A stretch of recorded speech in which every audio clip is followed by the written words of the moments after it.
Hey guys, welcome to Celia's playlist. Today I am here with Panic Man Dan, who is a singer-songwriter from the southeast of England.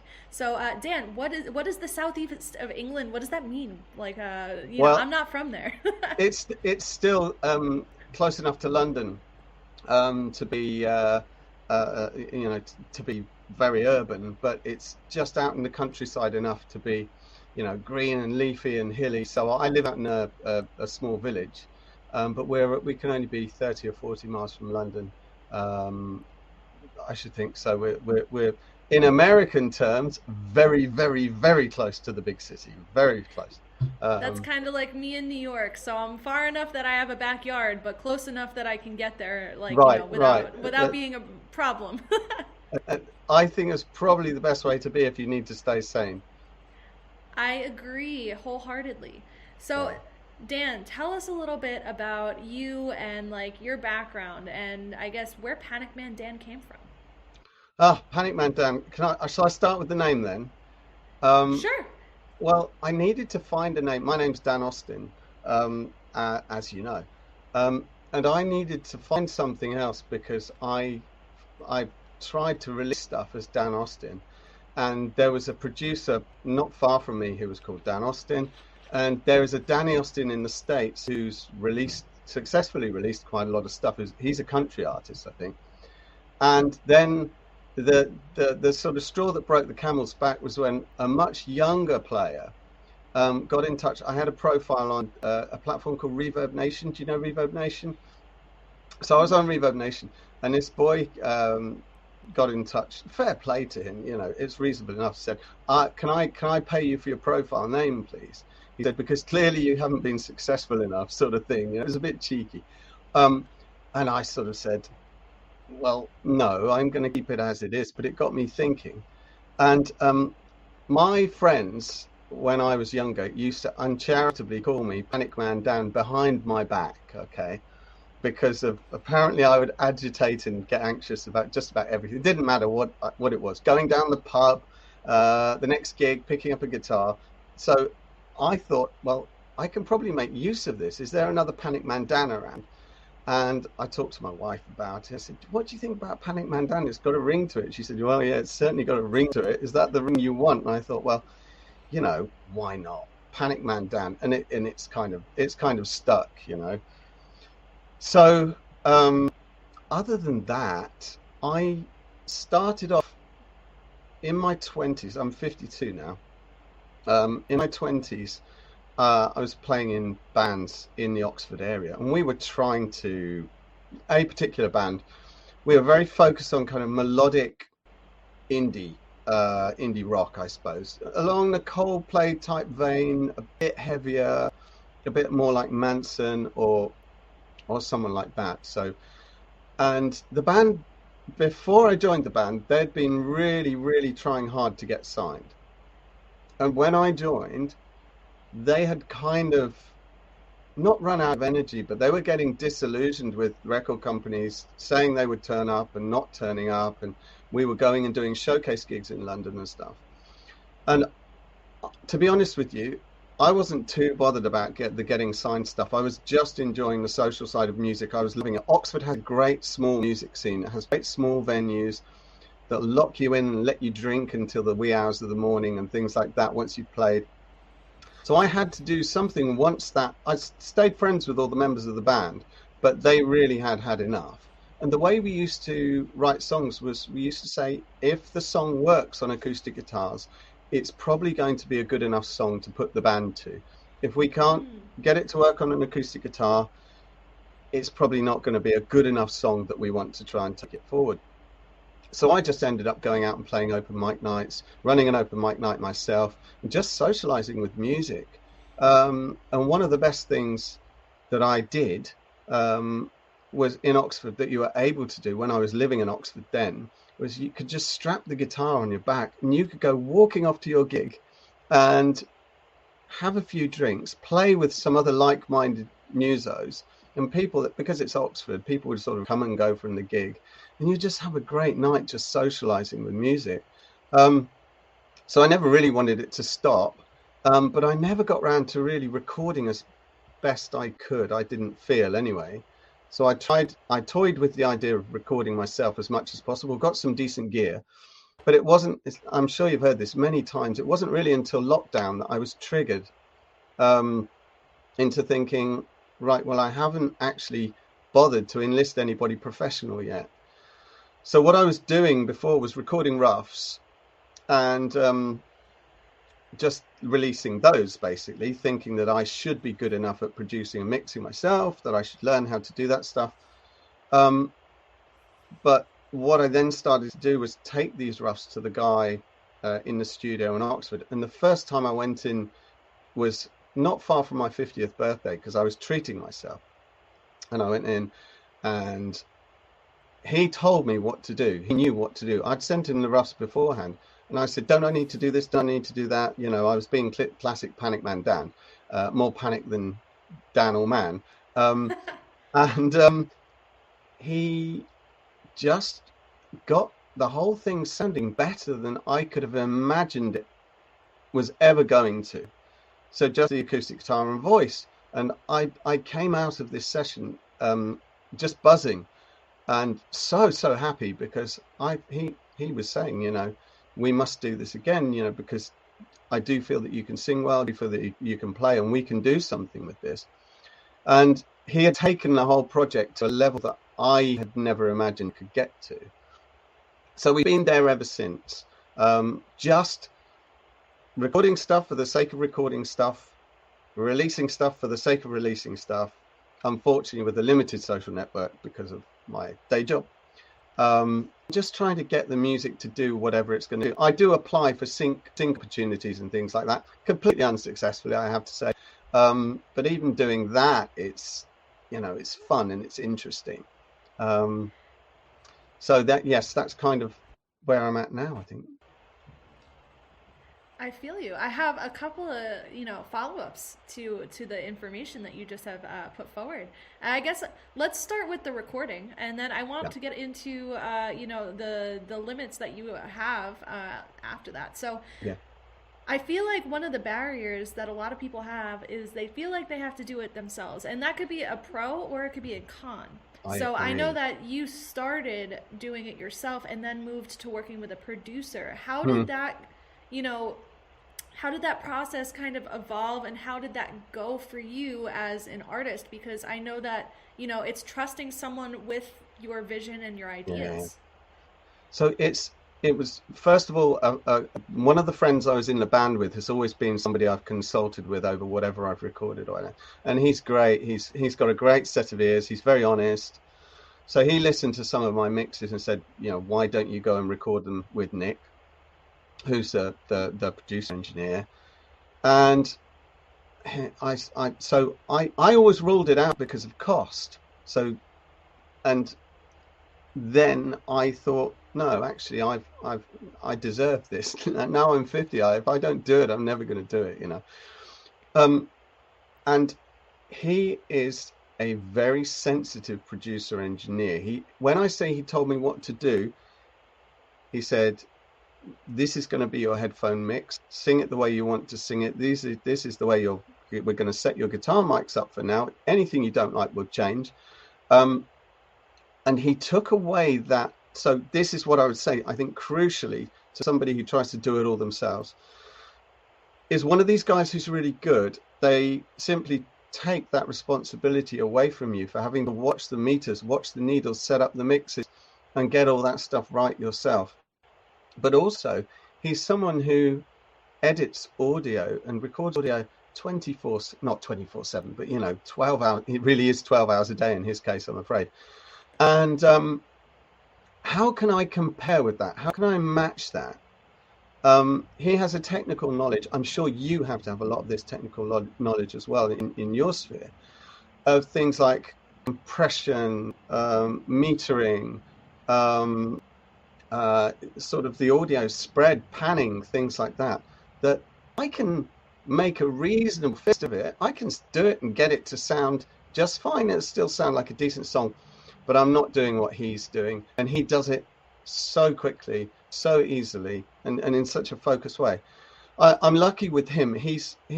I was lucky to get a space with him, actually. I think it was probably because my friend was recording with him, because he records, I think for two of the members of Radiohead, their solo projects. So not Radiohead as a band. Hmm. They live in Oxford, or I think at least two of them live in Oxford anyway. So they drop in and record their solo stuff with him. Very So cool. he's got quite a good pedigree. Um, but interestingly, doesn't charge the earth. Now, it's so I think you'd probably like to hear the sound of this. They he and the mastering engineer I work with, so they all work with big names of one sort or another. But I said, how can you do this? I'm just a small guy, I, you're charging me local rates. You've got all these big customers, major label customers. What's this all about? They said, you're the fun stuff. And I thought, that's nice. Yes. They said, you're the fun stuff. And you're actually their bread and butter. If well, the major labels can be fickle. It can be difficult dealing with one of their clients, because suddenly they might decide they want to use the other mastering engineer when they've booked you in for a month or something. However, you're locals, you're our friends, we know you. So of course we're not going to overcharge you. We want to work with you. We want this grassroots stuff. That hadn't occurred to me. It's interesting, isn't it? Honestly, I don't think I've ever been able to put that into words. Because, like, I always say that people are like, why are you giving me a deal? And I'm like, because I genuinely support what you're doing. And it's like a fun I thing. know.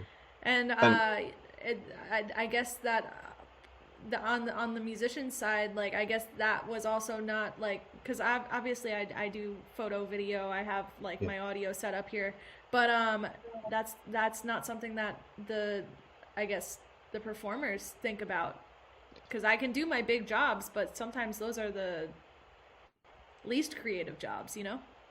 yeah, that's the thing, isn't it? And that I think that's what I needed, this his direction, and still need his direction, because the music is moving into slightly um, different areas now, because I'm starting to play percussion and bass on it as well. So it's got a bit more of what I'm releasing in the next couple of months has got a bit more of a rhythm section to it.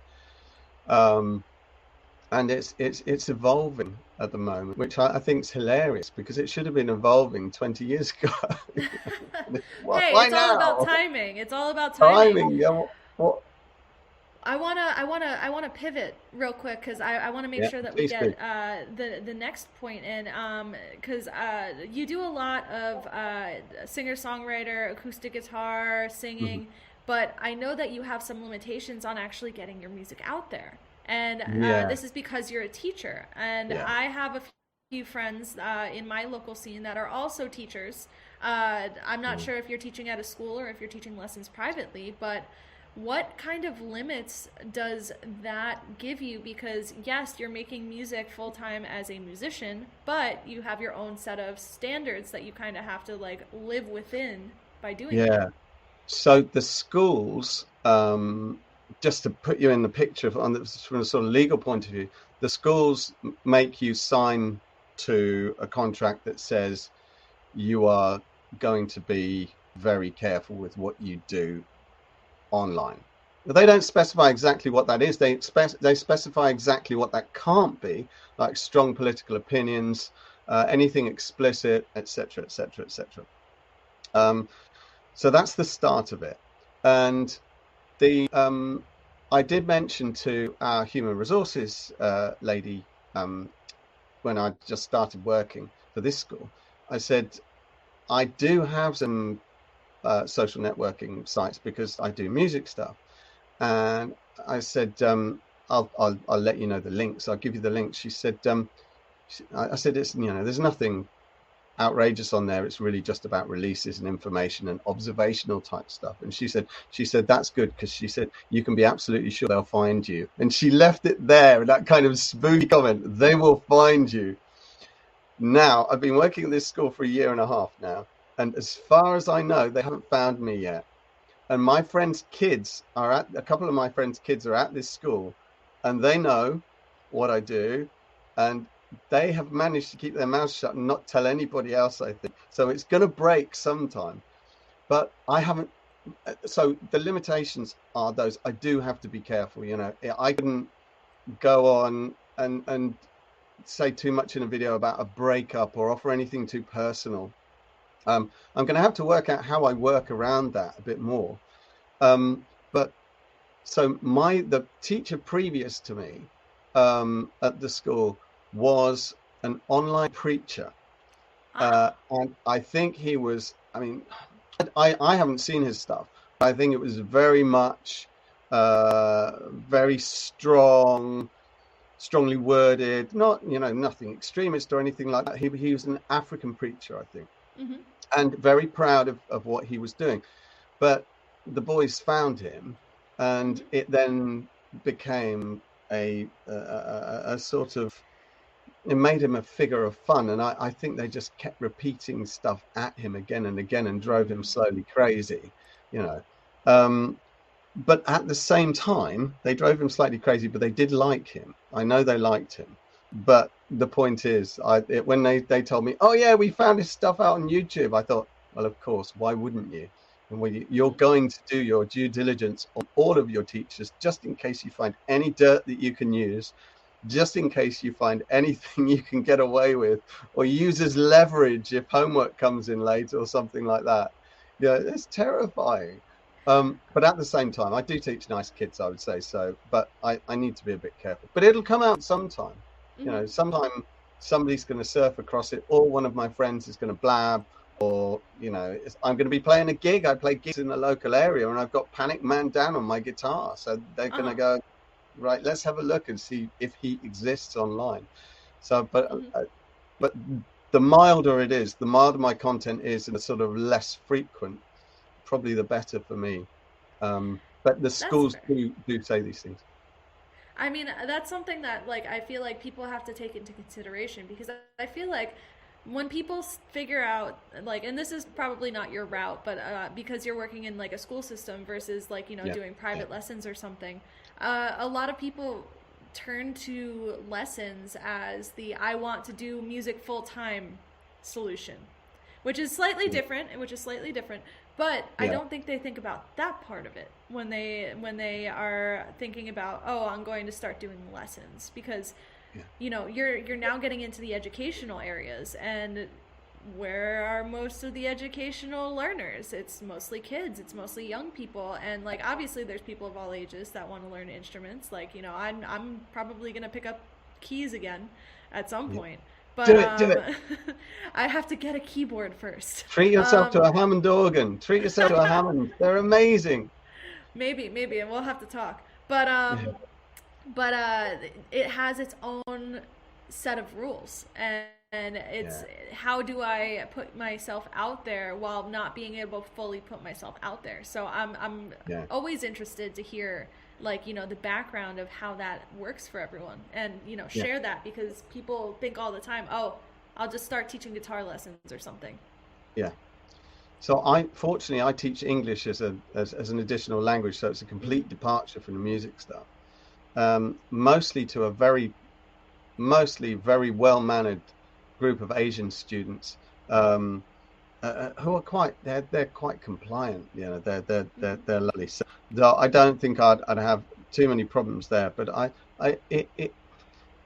how do you get it right? I found nothing online that gives me really good guidelines about how to have a good sort of Instagram profile and teach. Can I do a reel and knowing that they'll find it and have it be, I'm kind of working on ideas.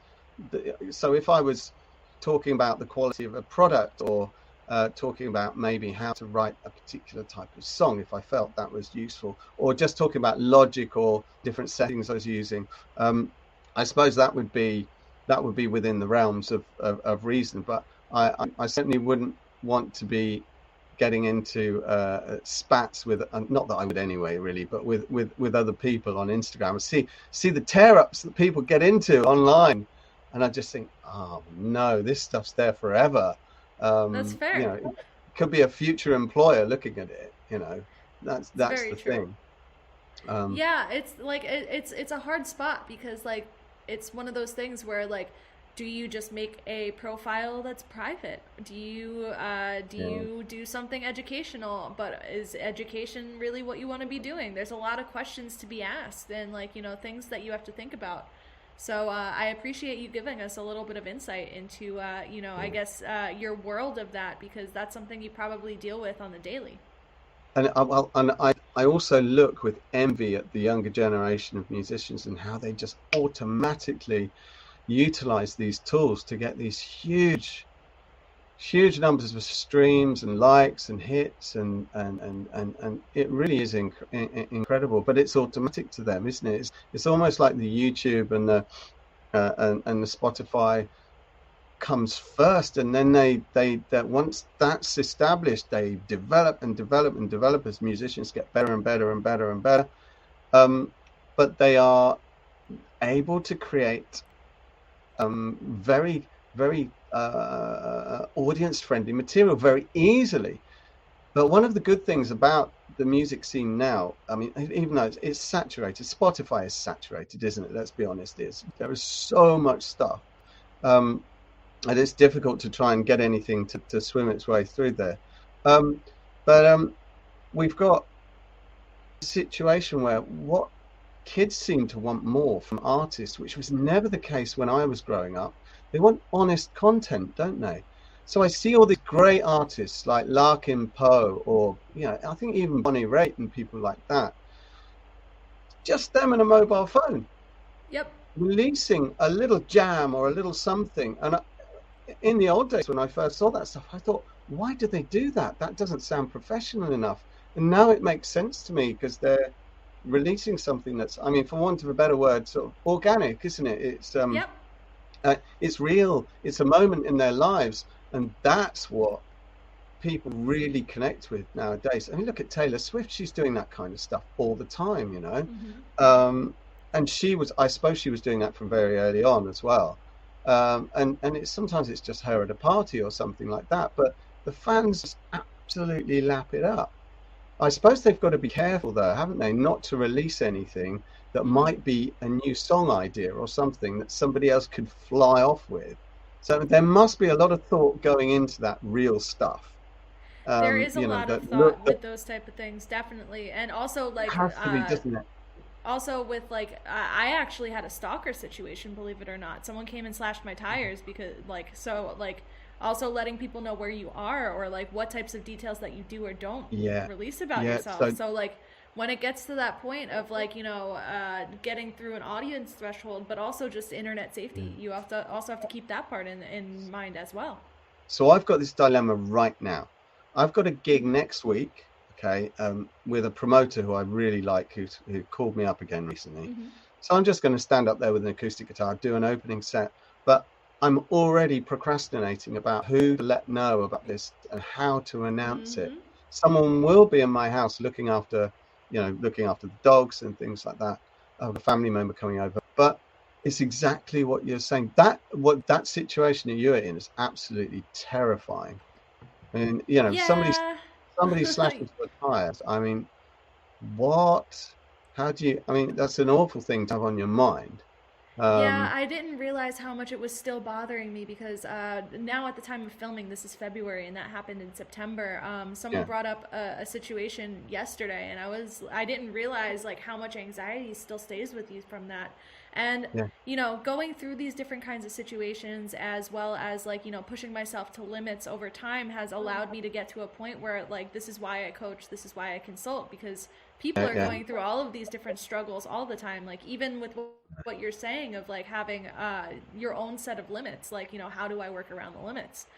yeah, yeah, yeah. Those are things that the more situations you get into, and I've done a lot of different things in my career, you learn a lot.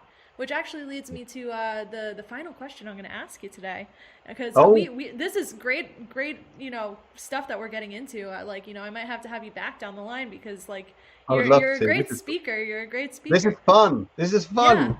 This is what I I'm need glad in you're my having life. a good time.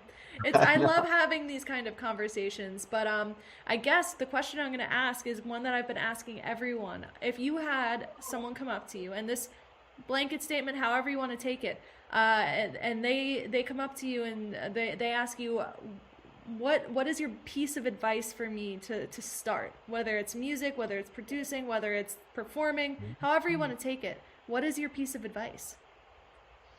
Okay. So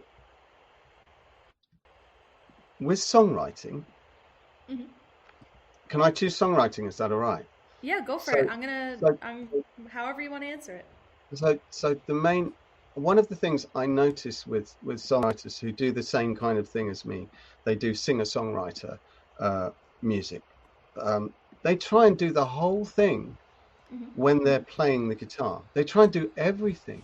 They try and set the rhythm. They try and write the lyrics. They try and do the whole thing.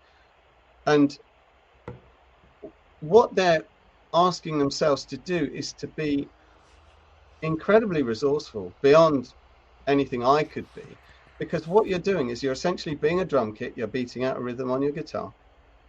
You are then trying to, at the same time as you're doing that, creatively come up with a good rhythm and melody for your lyrics, come up with the lyrics themselves, and create a whole structure of a song. Um, and are you okay there? Are you still there, Celia? Okay, Yeah, you're I'm here. I'm just frozen. yeah, that's fine. Okay, Just cool. keep going. Keep going.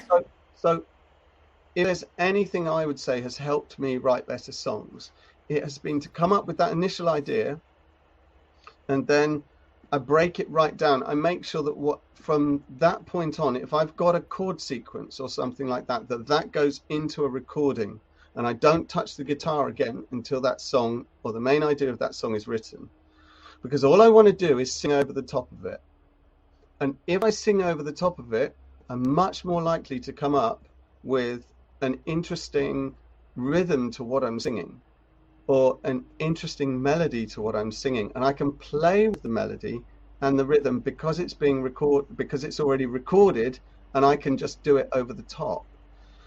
Or sometimes, if you've one other tip that somebody else told me, which was a great one, was if you like the rhythm of a particular song, use BPM, which is an app that you might know of. Do you know BPM? But basically, it's just a tap I've tempo heard of app, it. so you can just tap along and use that rhythm, because that rhythm has been successful in another song. That rhythm has been the basis of making another song great. Doesn't matter what you do after that, but use that rhythm. Use a metronome to start your writing sometimes.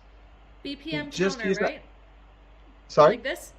Yeah, yeah, BPM yeah, counter yeah, like this? yeah, exactly. Yeah, yeah, yeah. That's the Cool. one. And so once you've got that rhythm and you like, because you're not ripping any artist off by using a rhythm, because they're how many you can only really operate between 20 beats per minute and 160 or something like that.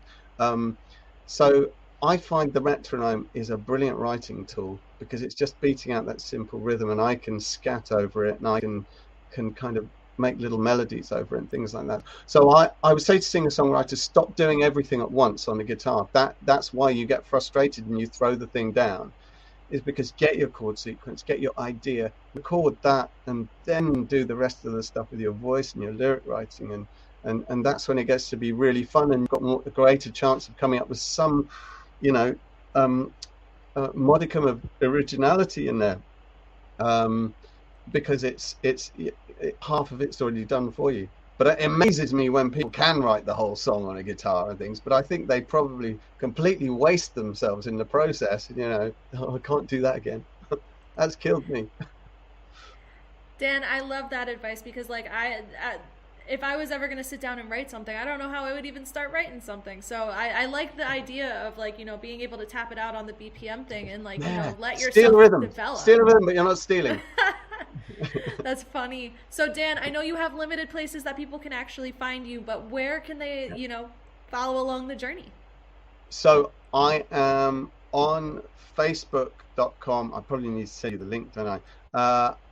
Panic Man Dan Music is the page. That's where I'll post most of the stuff. Instagram, Panic Man Dan. Um, I'm on all major streaming platforms because of, thank you. I'm going to say this, sorry, it's not really meant to be a plug, but thank you, DistroKid. We love Because DistroKid. DistroKid Oh, you do? Oh, good, good, because Yeah. DistroKid are getting a heavy press at the moment for raising their prices by $3 or something.